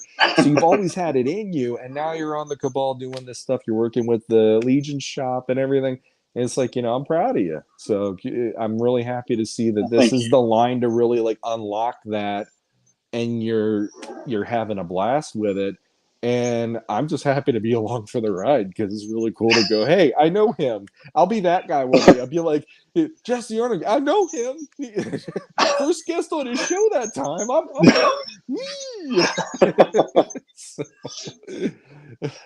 No, man, I like, because I mean, yeah, there was that, but like you've always been right there. Like, not to get all sappy and sentimental, but like you've always been right there with me with this stuff. Like, as much as I might have like shown you, or like you got me into comics, and like that unlocked, like I did stuff and made my own stories for Legos, but like that unlocked the whole like storytelling aspect. I think like I had messed with some stuff when I was smaller and stuff, but it was really cool just how that was just like. I mean, half of the reason I moved back to this area is like I want to do something with Shawn. And that brings me to some of the last photos I'll share. I don't have a physical photo of them, so let's see if my phone can show it. So most people in the Cabal probably don't know this, but almost 10 years ago, Shawn and I did a Kickstarter. Yeah, that's true. To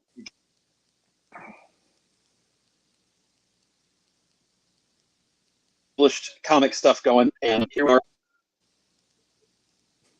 My CRV with our little our print display of the prints we had. Yep. And my mohawk. Mm-hmm. And your shawarma shirt. Whatever you want to call that. Yep. Rat's nest of a hairdo. And then there we are at our table at the Baltimore Comic-Con. Yeah.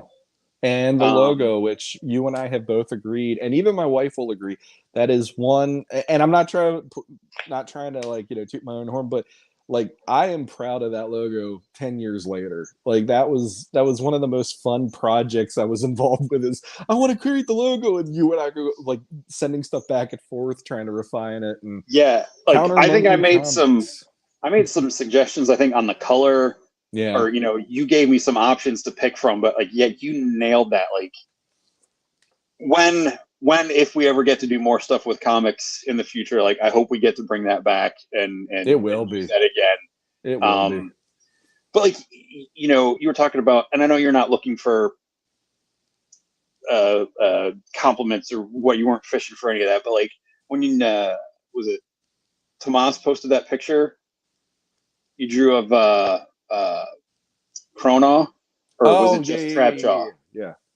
Yeah, Chrono. Like that's awesome. Like, dude, your stuff, your art always blows me away. Well, thank you. Like I remember, like in middle school when we were getting into comics, like my so Danny, I sent him a PDF. I sent him a PDF copy of my comic. That's awesome.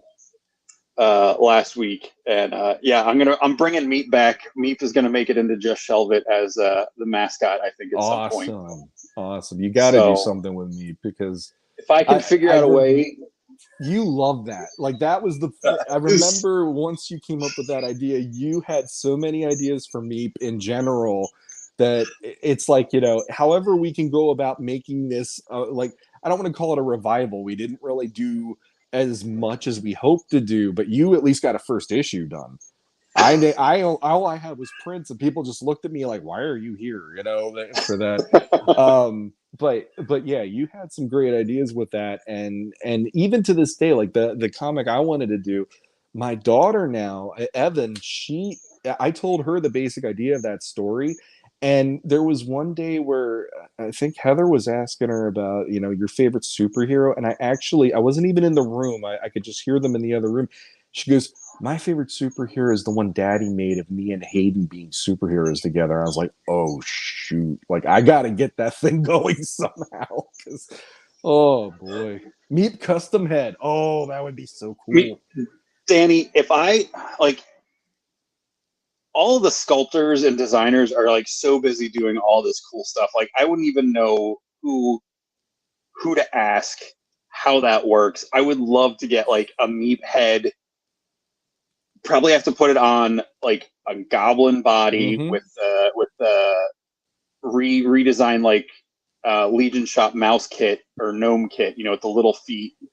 I would love that. So yeah, if anybody's watching this now or at some point in the future that has some downtime and wants to design a weird three-eyed web-footed space rabbit, it's essentially a living alarm clock, shoot me a message. There you go. I've got some ideas. But no, like I have a horrible Frankenstein pop I never got around to painting, where I like got a thumper pop, and I cut the eye off of another pop and glued it on and like sculpted so it looked like it had a third eye. And then I cut the feet off of Howard the Duck and glued it to the bottom of it. And I'm like, it's too fun. Like it's too cute. Like Meep is weird looking. Like Meep is if Alf had 3 eyes, rabbit ears, and webbed feet, and he was a sandwich left on a hot bus seat and everybody sat on it all day long. That's Meep. Let's see, the way I can picture Meep would be a lot like that creature from Shang-Chi that had no head.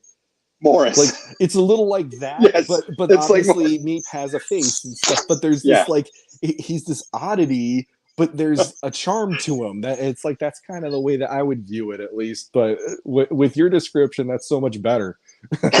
About the sandwich being sat on, especially. I like that part. Oh man, like that has been such a fun story. I continued it on in a blog for a while as like short stories. So I'll revitalize that. Hey, if anyone's watching this, leave a message, send me a comment, whatever, here or on my Instagram, just.shelve it, like in the little descriptor down here. if anyone that has read that comic would want to see it, I can't do a full comic. I just don't have the time to draw that much anymore.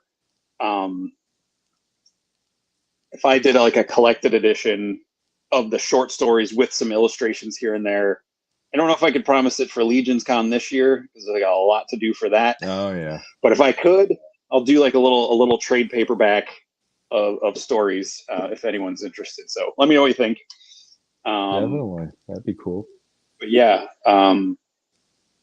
Meep's gonna come back. I love that little guy so much, and that's the whole story for Sockdraw. Just because we were talking about trying to, that was one of the things I wanted to do in moving back here was like do something creative with you, and like that's just unlocked all this other stuff. And we were trying to figure out how. I think at one point we was a comic shop where like different characters would come out of the back room from different comic book genres and stuff. Thank you, Matt. Oh, okay. He accepts PayPal and all this stuff. Yeah, and we couldn't find, like, you kept pushing me like in a good way, like creative, like that back and forth, like trying to come up with ideas. Like, well, you're like, there's got to be a reason. There's got to be this other thing. And then when I drew Meep was like on the second or third page of my sketchbook for this, and then I was like, what's a really? It turned into like a reverse Narnia. So instead of the kids going into the wardrobe, going into this magical, amazing fantasy land, it's this guy's sock drawer is a portal from another dimension, and it's basically the most boring thing you could think of. It's like the port authority for this thing, and now he has to like be a host to these different things that come through. And Meep is just the living alarm clock that lets him know something's coming through. Yeah, I'd liken it a little bit to like Men in Black somewhat because of the dimensional like alienness of some of it. But then the other thing that I would say is it reminded me of the old CW show Reaper, because it had that fun, like the buddies trying to make it through the situations and and all that kind of stuff. And also there is like some Scrubs kind of a vibe to it, which there's no problem with that. Scrubs was a great show. So well, and I mean the main character Phil was loosely based on a version of me from 1999, and that's Phil. And then man, why did I just draw a blank on his name? Is it Ray? Was it Ray? I think it's because I kept saying, because you would always say, "What did you do, Ray?" I always do that. Yeah. So Ray is his best friend. Is like a mix of you and one of my friends from, well, technically two of my friends from college. And we didn't go to. You stayed here. I went out to Missouri, so like we didn't have that shared college experience. But that was a way for me to kind of merge a version of you into my shared college experience.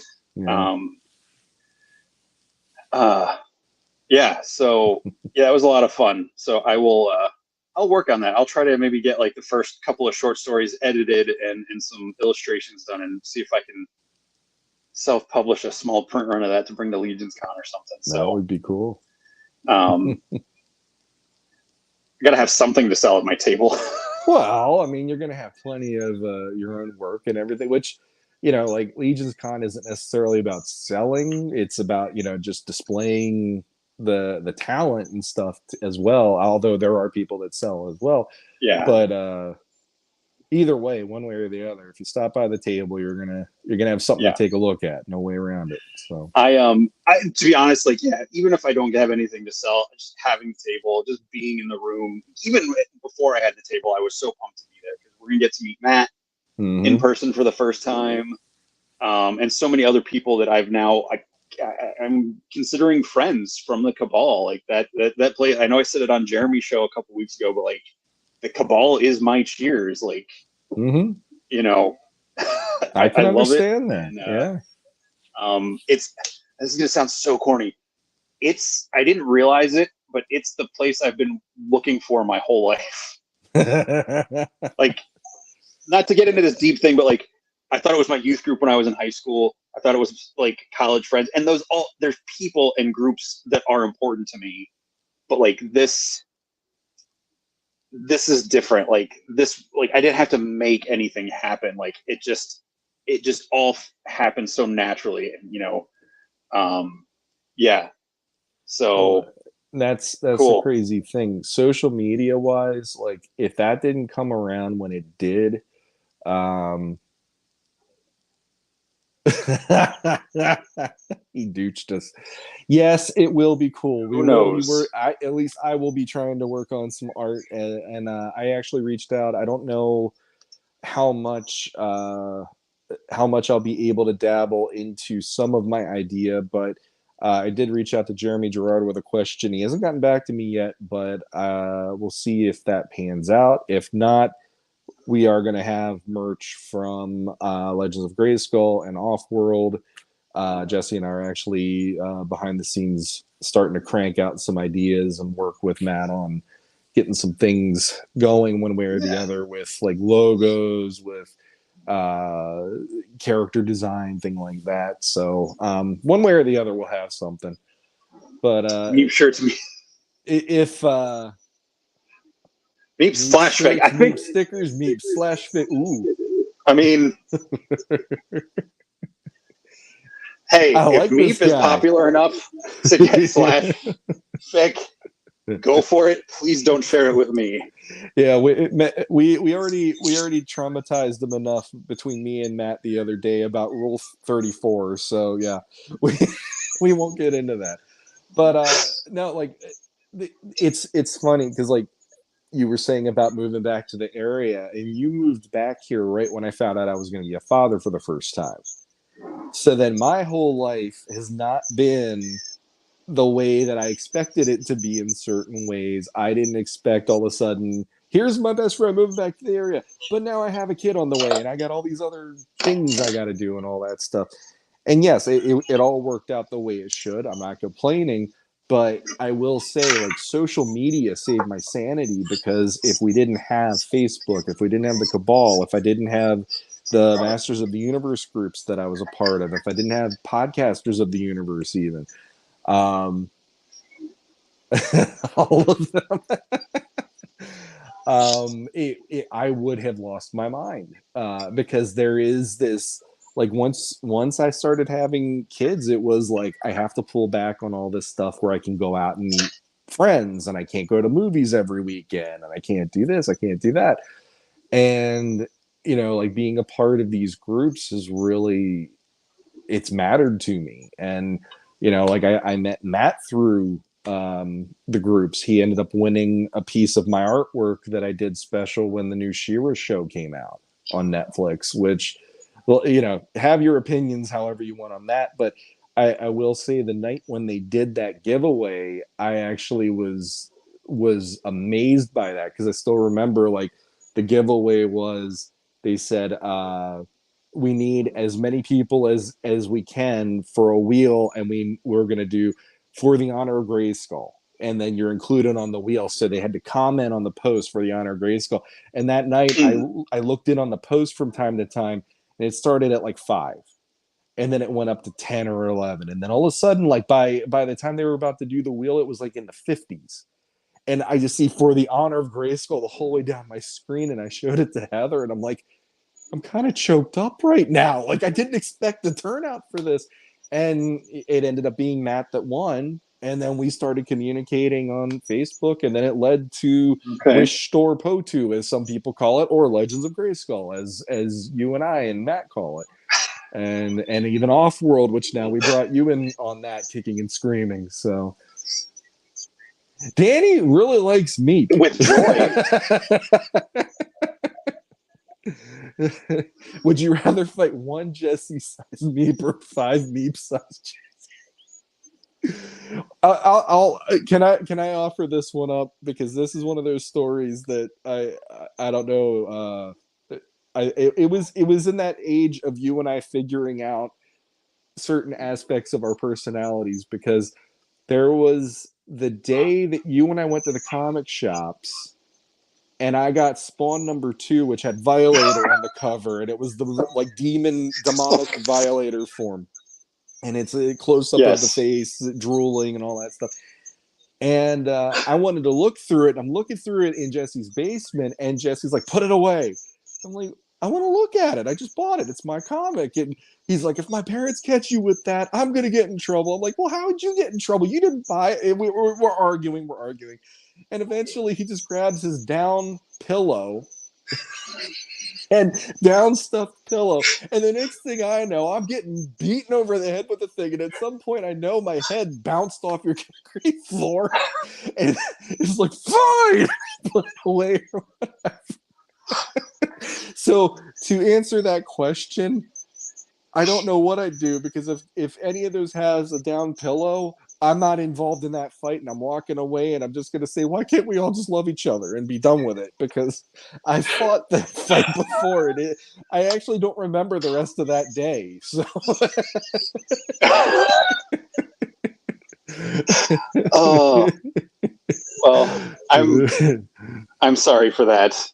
Like I said, plenty of stupid earlier stuff in the show, anything like, you helped me get the Rocketeer comic, which that's right. I knew was going to be different from the movie, because you told me it wasn't the same as the movie, and I got it, and I was flipping through it. About halfway through, I was like, "Oh, yeah, I got electrical tape. I got electrical tape and censored it. Like, it wasn't even full exposure, but at 11 years old, like, it was enough. It was bad enough to see like the superheroes and the costumes on the covers, especially the way like Jim Lee and Liefeld and all them were drawn at the time. But yeah, that was just like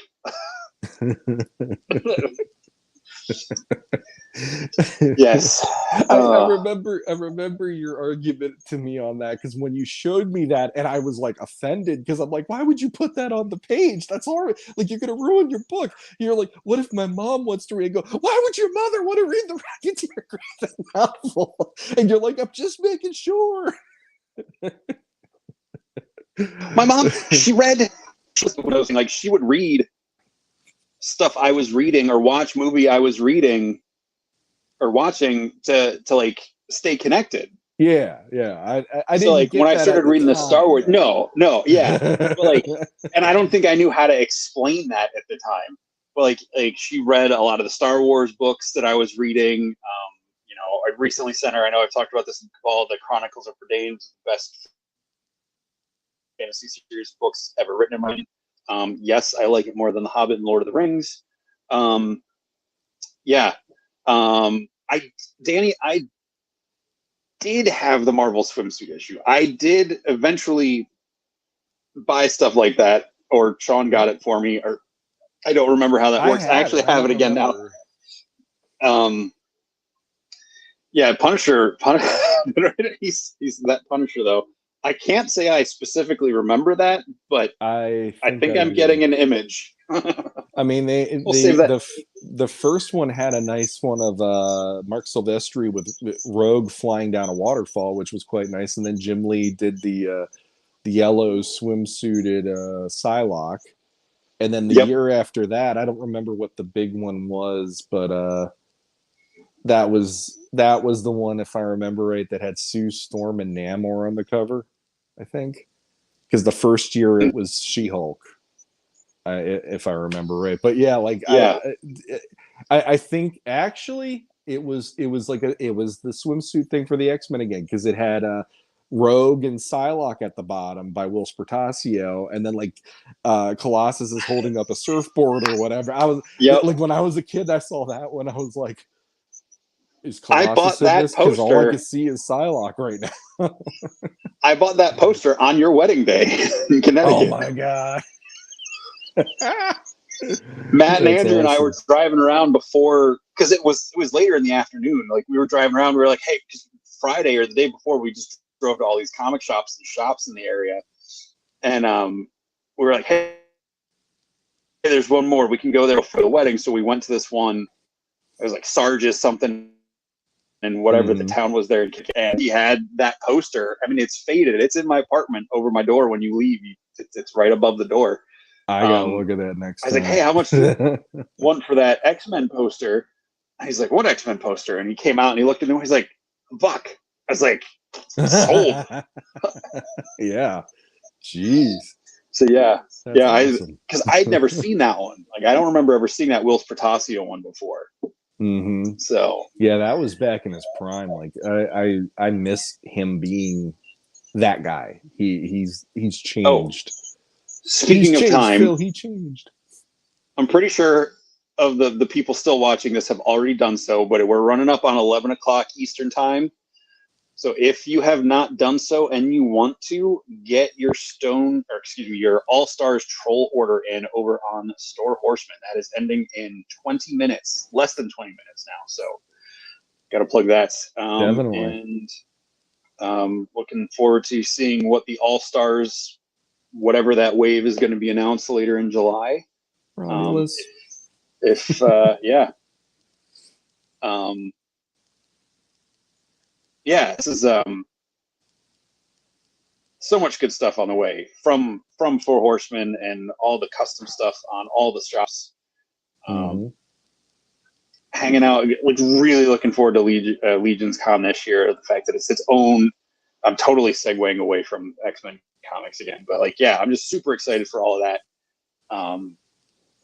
Just getting to meet all these people that have just been names and images on screens, and now with all this podcasting and all the streaming and live shows with Legion's Lair and Legion's Lounge and Mythic Conversations and My Wife's Gonna Kill Me and Legends of Grayskull and like all these different things where people are, it's just so cool how you were saying with the social media, like being able to stay connected to stuff. So yeah. Yeah, definitely. I mean, yeah, Matt signing off. I wouldn't blame him. The guy wakes up at like 2 a.m. Well, I mean, that sounds like a personal choice.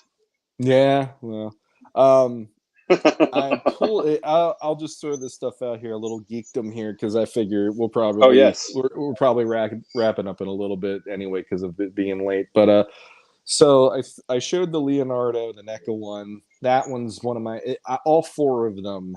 I am lucky enough that I have those. Those are definitely, like, if there was a fire, they would be under my arms while I'm trying to get them out of the house, basically. After my kids and my wife, obviously, and probably like 3 out of the 4 of the cats. Okay. Yeah, I did that. But I wanted to share a couple of like prize pieces that mattered in basically, this has been ever since I gotten back into collecting on these groups and everything. So I will do the first one. Well, I'll say this while you're pulling this out. Like, you and I have never really stopped collecting. I mean, we've taken a break or maybe not been so hard, but I feel like between comics and figures, you know, maybe not whole lines, but I feel like they've always been apart. Even if there's some gaps here and there, it was never a hard I'm out kind of thing. Yeah, with me, it was always, I never knew where to jump in on some of this stuff. Like, yeah, I could appreciate Marvel Legends. I could appreciate some of the toy lines that were out when I started getting back into this stuff, but it wasn't like I had to have them either. It was mostly, oh wow, the sculpting on, like, I've always appreciated a lot of the female Marvel Legends figures, because I think they're actually some of the more beautiful female figures offered out there today. But it doesn't mean I need to own all of them or any of that stuff. But like, for me, what got me hook, line, and sinker was this. And this is actually the first He-Man I ever got, although the head is not the same as the one that would come with it. But this, and I won this Battle Cat. I didn't even, I think I probably put in maybe 10 or 20 bucks. And this ended up being what they called a pity prize over at Lucky Legends on Facebook. And they're like, oh, he got the pity kitty prize. And I go, I will take your pity any day of the week, because this, I wanted this. The craziest part was I was eyeing up Battle Cat around the same time as I won this. And I was like, my God, it's like $200 or more to get a Battle Cat. He was a pretty pricey figure, pretty big figure. And the next thing I know, I get this in the mail. I get Battle Cat in the mail. I'm like, hey, I got a box. That's awesome. And I'm like, I must have won something. And then the next thing I know, open it up live, and I pulled it out, and I almost started crying, because I just could not get over I won this. And so these are, I mean, it's like Batman and Robin right here, He-Man and Battlecat. So I Yeah, the classics yeah, line that's a great grabbed set. me and pulled me in so hard because like I know there's a lot of people out there that love the vintage and they love origins and everything, and there's that nostalgia connected to those. But for me, like the minute I saw classics, it was like this is what I always thought was in my hand as a kid when I played, but this is like the articulation, the details, all of Yeah, it. It just and again the Horseman, because um the 2000X line and the fact that they made their imprint there, they put their fingerprints on the line, and from that point on, at like any version that they did, I usually am like I need more of this because it's more in the vein of what I hoped. Classics delivered on tons of those levels for me, and I still love it. I know it's a pricey right now, especially it's pricey, but that was when my son was born. Within like the next month, that He-Man was the one that I got first in my hands. And right off of eBay, here he was. His card back. I was originally going to keep him in the card. His card back was a little faded. I guess whoever it was had him out near a window. And I'm like, you know what? And I just started tearing, and the next thing I knew, I had him in my hand, and I said it how many times, but it literally felt like the beam of light from heaven, and I heard angels, and I looked at him, I'm like, I love you, I just love you. So there's that, and then another one that you and I both loved growing up, and it definitely another solidifying part of our friendship was Transformers. So I was really happy to finally get a masterpiece Optimus Prime, because Optimus Prime, I mean, come on, you know. And I love that you he's got to got the do it. Matrix. What? Oh, the Do the voice. voice. Autobots transform and roll out. And then going with Legions because of that is definitely a huge part of it. Is this bad boy is my absolute all time. And I know it's not the right, for anybody who's watching, I know this is not his actual shield. David Williams was an amazing opening person to meet in the Cabal, because he was the one I broke the shield. He did a shelf dive one night, and I almost was in tears going, I don't know how I'm going to ever replace the shield for this guy. And David Williams just showed up and he's like, well, I think I got one. What's your address? I'm like, how much do you want for it? He's just, no, just give me your address. Are you kidding me? Like, out of all these figures, you're willing to part with this guy of all, like an accessory for this one, where Rhaegar is like an insane one to get your hands on. And it's like, nope, he was completely cool with that. And the next thing I knew, he sent me over his shield. But I realized the Magnus Shield worked well with his color scheme.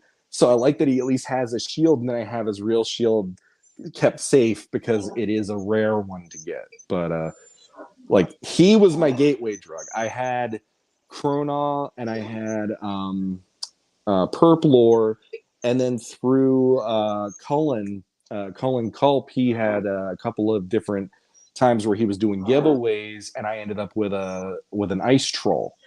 So I ended up getting rid of Krona and Perplore, but then the ice troll was definitely I had to have that. And then shortly after that, Rob Bass in one of the Mythic Legions groups posted WWE. Oh, that's cool.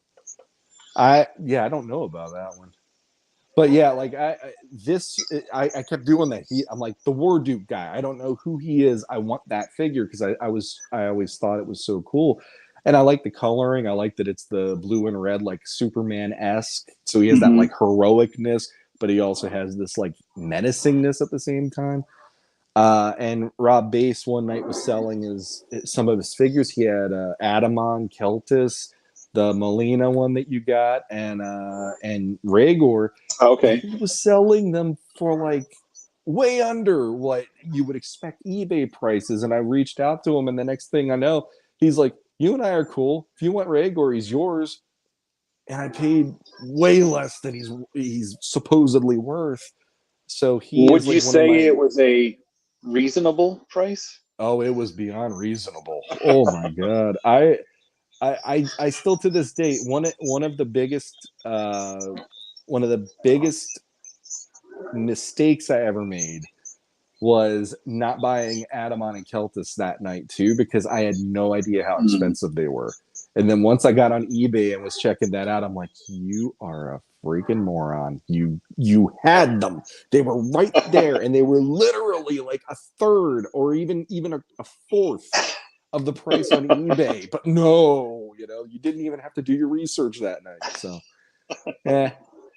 I got my favorite character. Rhaegar is my absolute favorite Legions character, no matter Awesome. what else they bring out. And he was my gateway drug to go, okay, so now who is he going to be with? Well, I need some skeletons. I need some demons. And there we go. So You got to post him up with the Furious Four in November. yeah, I will. I gotta get my shelves See him taking all them back. on. Yeah, definitely. I think that Lord Bashadi might have his work cut out for him when he's going to fight a warrior with a dragon shield. I mean, just saying, he might be the alpha, but he doesn't have a dragon on his shield to show that he's got some chutzpah. So yeah. So yeah, I'm excited. Awesome. Legions Con, that's gonna be amazing. So I'm pumped. Yeah. I'm so looking forward to that. Doing all that with you through the intern and GCon and then the whole weekend and everything, and getting to meet everybody now that I know who people are, and I'm part of the community. Last year I walked into that room and I was just like, and I know it's still going to be overwhelming this year, even being in there, as a vendor or exhibitor or whatever. Like, but yeah, it's cool. I can't wait. It's going to be so much fun. So yeah, I guess we're pushing 2 hours. Which I know with us we can ramble on forever. But we'll wrap it up. Anything you want to set up, plug, or whatever before we sign off? I'm on 2 podcasts. I'm on Council of the First Ones. That was the first podcast that I joined way back in the day, and we talk about Masters of the Universe on there. And then join me also if you want on Legends of Grayskull with Matthew Duch and Off-World when we do those, which Jesse is now officially on board with that as our third co-host there. And we talk about everything other than He-Man on that show. So we can geek out about any of the other cool things that are out there on top of that, including Mythic Legions. Yes, absolutely. Well, Shawn, thank you so much for hanging out with me tonight. This was a lot of fun. Thank you, everyone who watched and contributed to the chat. I really appreciate it. I had no idea. I know Cullen asked a while ago where I was at in the agenda for the show. I didn't have an agenda. Like, it was just, we're just going to talk. We'll see how this goes after I do this a couple times, maybe get some sort of format. But yeah, maybe not just talk stuff, because I don't want to step on anybody's toes for any of the other shows. So I didn't want to make it just about Mythic Legions. So it's just going to depend on who I'm talking to. But yeah, so thanks for coming over. I mean, we could have done this. You live like 5 minutes away. You could have just come here.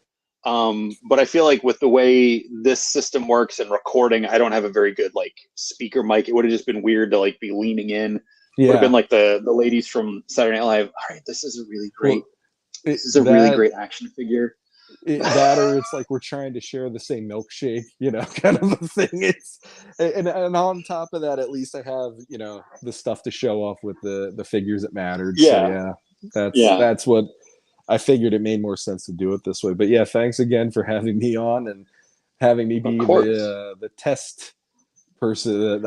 I'm the I don't know what you'd call me. I'm the first one, but with us it comes naturally. We have 30 plus years of this, so yeah. But it was definitely a fun time. I always like geeking out with you. Well, Danny, Curtis, I see you guys are 2 of the 3 people still watching. I don't know if Shawn or I am counting as that third one, because I feel like it's been one more than's actually been around, but it doesn't matter.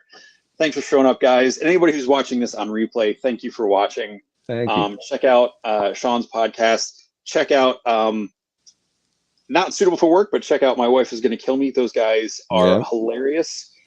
Legions cast, Mythic Conversations with Jeremy Gerard. Who else? Legion's Lair every other Tuesday night in the Cabal. If you are not in the Cabal and you like Mythic Legions, go to Facebook, find Mythic Legions Cabal, join that group, answer the questions, and Walter and Colin and the other admins will get you set up. Legion's you can check my stuff out on just Shelve. Yeah, Legion's Lounge. Thank you, Legion's Lounge with 1/6 shooter, Dork Lair, and Nate Strong. I'm trying to think if he had another handle. I can't think of it. Corona 4? 4, yeah. Corona 4. Yeah. So check those guys out on all their respective pages. And thanks for listening to us ramble. And as always here on Just Shelve It, what's on your shelf? See you guys later.